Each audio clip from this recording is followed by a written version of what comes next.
Let's match the color of this pomegranate. First, I want to cut a piece from the skin. This will make it easier for me to match the colors.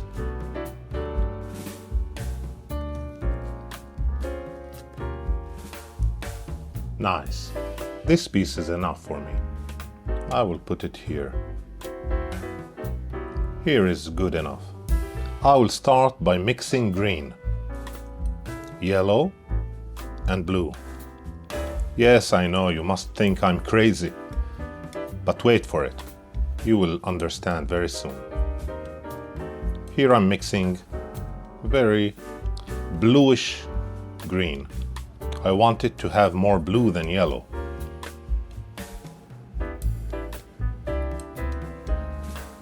Good enough.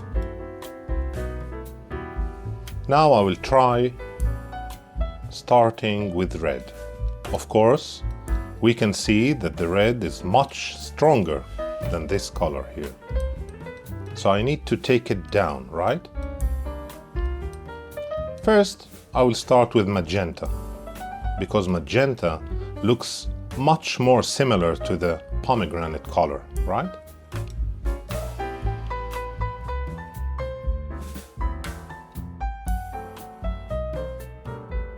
Here we have already a darker red by introducing magenta. Let's kill it with green. Here I'm mixing green with red. We can see that the color now is much darker. I want to reach the same value, the same darkness and brightness of this skin of the pomegranate. Now I will start taking more magenta. Let's see what happens. I'm still darker than this one, right? Let's take a little bit of white.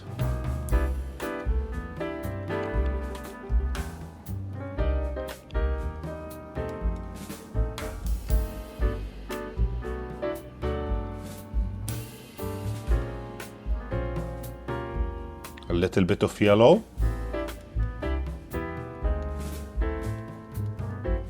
Now my mixture is a little bit dull. This is more vivid. So now I will start to push it up. I will start once again taking red and magenta.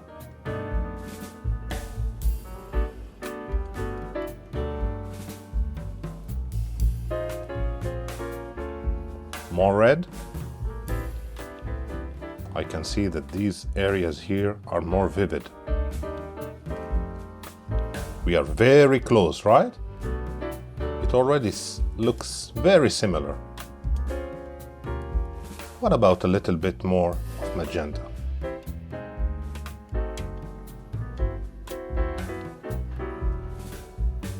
Very nice, I love it. Let me try this one.